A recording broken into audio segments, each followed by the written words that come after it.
today we're gonna be making a Louisiana style shrimp. We can't go anywhere, but we can pretend if we don't live in Louisiana that we are there, okay? So with this dish, you're definitely doing that. We're gonna pair it off with some white rice, kind of keep it simple. I'm gonna add a little scallion and cook it with chicken broth instead of water, just to kind of give it a little flavor. And then we're gonna make the shrimp that's gonna have the andouille sausage, of course, and all those natural herbs, thyme, and all that good stuff, and just pair it with some broccoli. So it's gonna be good.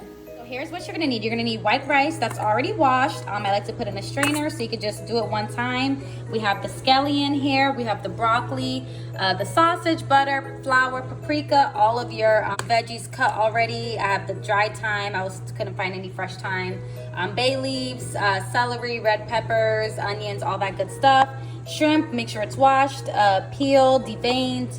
And I wash mine with lemon juice, or you can use vinegar and with some water and just wash it. I have like a lager beer already here. I have chicken broth right here, and I already put the the sauce already in there for you. I cannot say that word, Worcester.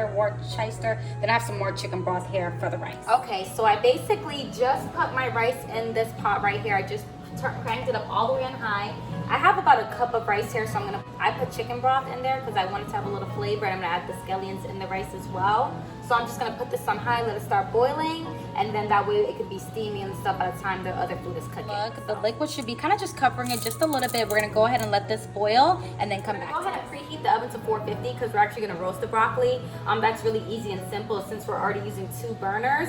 You don't want too much going on the stove, so we're just gonna season up the broccoli and toss it in the oven, okay? So go ahead and set that to 450, and then we're just gonna start with sauteing and frying up our sausage. Now is I have the olive oil. I threw about a tablespoon of olive oil in here, and then I also have the andouille sausage. So fry this up and give it a nice color and brown it a little bit. The sausage is already cooked, so we don't need to do too much, but we want to just give it a nice color. So now you see the rice is boiling, so you're just going to continue to stir this for about 30 seconds or so. And you want to make sure there's nothing stuck at the bottom. You don't want to feel any clumps of rice or anything. Add the scallion inside the rice. You just want to make sure that the green is kind of getting everywhere, and maybe stir it for like 20 more seconds or so. And I have my little breaster here. And then what we're going to do is not cover it just yet. We're going to go ahead and put it on to medium. So you want to adjust it to medium and wait for the water to kind of almost dry out. So I'll show you what the rice has dried out a bit. So what I'm going to do is cover it. And this is a true rice pot right here. Anybody that cooks, this is not a fancy pot or anything like that. This is a true, I don't even know how to pronounce this, imusa, whatever. This means you're a real cook right here. You can get this at any Spanish bodega, market. A lot of Caribbeans and Hispanics use it, and it's the best to cook rice. So anyways, that's my little, sponsor me, imusa. But yeah, put it on low. You're gonna just basically let it sit now. The work is done, just let it sit on low, and it's just gonna steam. Put the washed broccoli on like a little tray, and then we're gonna actually drizzle it with some olive oil. Make sure your hands are washed before you're touching all this food that you're gonna be serving everybody. So you're just gonna drizzle with some olive oil. I like to do salt and pepper, so we're gonna have so much flavor with the shrimp. I don't think you really need to do too much to this.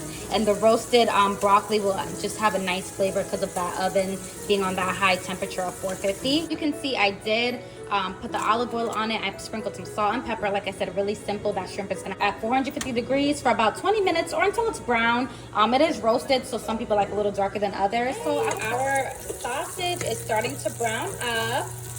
So far, so good. It's perfect for me. This is the right consistency I'm looking for. I'm actually gonna take this off and put it to the side and cook all the other ingredients, and then we're gonna add this back in. And I definitely recommend having a wooden spoon. It's really good for when things get stuck. You can scrape it off the bottom of your pan. So one of these is definitely good to invest in. Now the sausage is out of the pan, so I'm gonna go ahead and take my butter and just drop it in there. And you just want the butter pretty much just to dissolve and mix in with the oil. So I added a little bit more olive oil in here as well, just so all the veggies and stuff aren't sticking when we add it. The oil is dissolved. It should look something like this, so kind of like a little creamy mixture. All right, guys, so now comes the fun part. This is our celery, our onions, our peppers, our thyme, our bay leaves, everything. So I just kind of put it all in one bowl so it's easy, so you guys don't have to see my horrible chopping skills. So we're just gonna dump this in the dissolved butter, and I'll show you what this looks like. And oh my gosh, it smells so good, guys. Like you can smell the aromas almost immediately once you put it in the oil. A couple minutes just until you get that nice soft texture in there. This is the best time to take maybe a coffee break, a tea break. If you're drinking wine like me, have a little wine break. Ooh, that was good. So you have a few minutes to spare basically. And what I love about this recipe, it's so quick and easy. I'm a big cooker and I love to cook. Some dishes are taking 3-4 hours. This is so quick, you can whip it up in under an hour. And if it's quick for those nights you don't want to do a long time cooking, like this is it. So this is how it should start to be looking. It's very soft, and as you can see, a lot of the stuff is becoming translucent. So what we're gonna go ahead and do is sprinkle in our paprika now. That paprika, so that's kind of starting to give it that color, that nice red color we're going to be looking at in our flour, and go ahead and stir that up for about a minute or so. The flour, so it's not watery, so it has a nice thickness to it. So that's why we're going to go ahead and add flour. Lager beer, if you can get some good Louisiana Abita or something like that, that's usually the best one to use. But I've just found regular lager beer that will do. So you're gonna go ahead and just pour this into the mixture with the flour and the paprika already in there. So we're just gonna pour that in. Oh my gosh, yes. Become frothy like this, and don't worry, that's supposed to happen.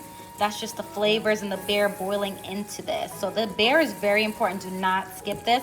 It's really gonna give you that good, authentic Louisiana down south flavor. Once you have the beer, maybe about 2 minutes or so, you just kind of want it to cook in really nice and let the flavors boil into the beer and kind of create, this is gonna be the basis of our sauce for the shrimp. So I'll go ahead and show you what this looks like. It's a little something like this. And right now I think I have the temperature on medium. So I did turn it down a little bit, but every stove is different. So kind of just when it's looking like this, and it's gonna kind of create this creamy sensation. The chicken broth already with the Worcestershire, don't even make me say it. So I already added it in, so it's just easy, I can pour it in. So we're gonna go ahead and just pour this into our mixture now to add to our sauce. Added in the chicken broth combo with the Worcestershire sauce. We're gonna go ahead and just turn it down and kind of bring it to a nice little simmer and let it cook for a couple minutes just to combine. While that is simmering for a couple minutes, let's go ahead and check on the broccoli. This is how the broccoli is looking. It should have a few like brown flavors on it. Like I said, it is roasted, so it's gonna have almost like a slight burnt look to it. So this is how you want it to look. And then when you stab into it like that, it should be soft. I like to use a knife to test it. So that's how you know it's good to go. So, and then it still has that crispiness from it. And then, like I said, if you want to top it off with cheese or however you want to do it, it's perfect. And this is perfect timing because the shrimp is going to be ready shortly. So this has pretty much been simmering for a couple minutes, and simmering is basically just little tiny bubbles. You don't want to bring it to a full boil, but it's just, you know, super mini bubbles just to kind of combine the flavors. Like I said, it's gonna be time for the hot sauce. My preferred hot sauce is Crystal. This is my day one. You can use whatever hot sauce you want, and we're just gonna add it in. This is optional, but it definitely elevates it. And this is actually Louisiana hot sauce, you see that? So perfect. So we're gonna go ahead and just add it in and taste it as you go. You know, I would say put a little bit in, taste it, and you know, add accordingly. I like spicy. Like I said, I'm from the island, so I'm gonna go ahead and put a good amount in here. I'm gonna go ahead and add in some, because when you taste it, you'll see that it's really not that salty, and not that you want, but you want it to have a little bit more flavor. You have those natural flavors, but for me, you want a little bit of that Cajun feel that we're missing. This is a really popular seasoning. This is like a Creole seasoning, very much Louisiana style. And then I'm just using a basic Cajun seasoning. If you're trying to be like, if you have high blood pressure or something, I'm sure this has salt in it. I'm not sure. And then if you want to sprinkle some salt in as well, kind of be creative to it up, because you're gonna want a little bit more flavor. Like I said, those natural flavors are amazing already, but I think these extra spices just give it that kick. So, and it said, look, it says great on everything, and it is. So go ahead and just throw some of that on there and spice it up to your taste. I would just take the little spoon and taste it. And then you can kind of see if you want to add a little bit more. I added also some onion powder and a little garlic powder. If you're getting fresh shrimp, the shrimp will be a grayish color, which I always recommend fresh if you can. I tossed it in. We're just gonna do 3 to 5 minutes, not too long. You don't want it to be overcooked. You just want it to be a nice pink color pretty much. So I think 3 to 5 minutes is sufficient. You don't want to overcook it because then you'll have that like chewy shrimp, and nobody likes that. So this is how it's gonna look when it's all mixed together. And like I said, you don't wanna overcook it, so I'm gonna go ahead and turn this heat off now. That flavor, you have the sausage, you have the shrimp, you have the peppers, you have that gravy, you have that. It's been on low for, like I said, over 20 minutes now. It's very fluffy, very light. It's not mushy or anything like that. So we're gonna go ahead and just plate our food because everything is ready. This is how it should look. I just went ahead and put some rice, some veggies on the side, and the shrimp. You can put the sauce on top if you like. I'm a little weird. I like everything a little bit separate, but I'm gonna mix it all together when I eat. So this is how it should look when you're all done. Oh my gosh, I can't wait to do that.